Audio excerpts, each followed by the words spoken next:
నేను చూసినప్పుడు అనిపిస్తుంది, డబ్బులుండేవాళ్ళు, డబ్బులు లేని వాళ్ళు, చదువుకున్న వాళ్ళు, చదువుకోలేని వాళ్ళు, ఏ ఏజ్ ఉన్నా ప్రతి ఒక్కరు అందరూ సమానమైపోయే పరిస్థితికి వచ్చారు.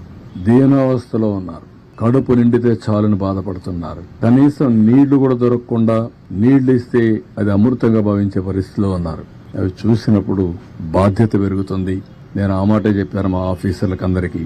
ఈ రోజు ఈ కష్టకాలంలో ఉన్నప్పుడు మనందరి మీద ఒక గురుతరమైన బాధ్యత ఉంది. మీరు ఆ పని చేయండి. నాకు రాత్రికి రేపు ఎల్లుండి 3 days మాత్రం రాజీ లేదు.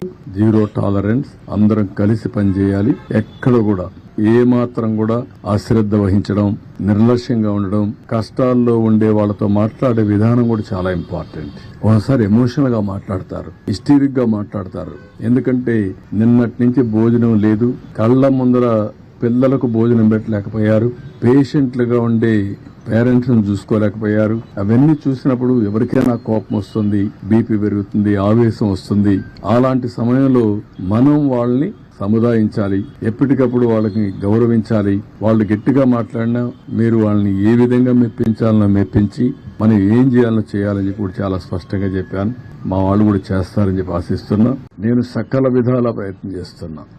ఎట్టి పరిస్థితుల్లో లాస్ట్ మైల్కి ఇవ్వాలనేది నా యొక్క ప్రగాఢమైనటువంటి ఆకాంక్ష. ఎట్టి పరిస్థితులు చేయాలనే దృఢ సంకల్పం. కానీ ఎన్ని చేసినా చేయలేకపోతే ఈ రోజు నేను చూస్తే ఒకసారి చాలా బాధేస్తుంది. ఒక అతను 1 సంవత్సరం అబ్బాయి తీసుకొని వచ్చాడు. తీసుకొని వచ్చి ఏడుస్తున్న దగ్గరికి వచ్చి, నా భార్య వదిలేసి వచ్చాను ఈ పిల్లవాడి కోసం, వీడిని బతికించుకోవడం కోసం నేను భార్యను కూడా వదిలిపెట్టి ఇక్కడికి వచ్చాను. పలానా ఇంట్లో ఉంది, నా భార్యను తీసుకురండి అని చెప్పి ఏడ్చే పరిస్థితికి వచ్చాడు. ఒక పెద్ద ఆయనైతే వైఫ్, డాటర్, మా ముందరిని ఆ వైఫ్ పెయింట్ అయిపోయే పరిస్థితికి వచ్చింది. ఆవిడ్ని తీసుకురావడానికి సమస్యలు. ముసలివాళ్లు నడవలేరు, బాగా వర్షపు నీళ్లు తడిచిపోయారు. తడిచిపోయిన తర్వాత బట్టలు కూడా లేవు, రోడ్డు మీద కూర్చునే పరిస్థితికి వచ్చారు. అవన్నీ చూసినప్పుడు ఎంత నిస్సహాయ స్థితిలో ఉన్నాం, ఎంత బాధాకరమైన పరిస్థితిలో ఉన్నాం అనే బాధ కలుగుతుంది. అందుకే ఈ రోజు మళ్లీ ఆలోచించాం. ఈ రోజు స్పష్టంగా 32 డివిజన్లకి 32 సీనియర్ ఐఏఎస్ ఆఫీసర్లు పెట్టారు. అదే మరిగా 149 గ్రామ సచివాలయాలు కార్పొరేషన్ లో ఉన్నాయి. 30 గ్రామ సచివాలయాలు రూరల్ ఏరియాలో ఉన్నాయి. 179 ఉన్నాయి. 179కి 179 మంది ఇన్ఛార్జెస్ పెట్టాం. ఒక గ్రూప్ 2 సర్వీస్ కింద, ఐఏఎస్ కింద ముఖ్యమైన నాయకులను పెట్టాం. వీళ్ళకందరికీ ఒక బోట్ గాని, ఒక వెహికల్ గాని, ఎక్కడెక్కడ ఏమున్నాయో అవన్నీ అనలైజ్ చేశాం.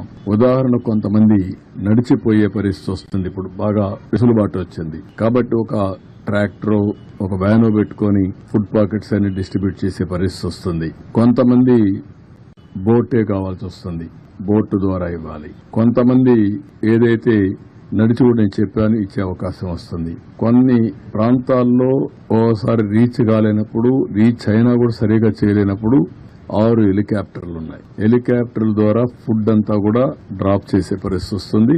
దానికి కూడా ప్రణాళికలు తయారు చేశాం. రేపంతా ఒక 6 హెలికాప్టర్ కూడా పనిచేస్తాయి. ఈరోజు కొత్తగా ఒక వినూత్నంగా ఏదైతే డ్రోన్స్ అన్ని ఒక 8 డ్రోన్స్ పెట్టి ఒక 10,000 మందికి ఫుడ్ పాకెట్స్ అందజేయగలిగాం.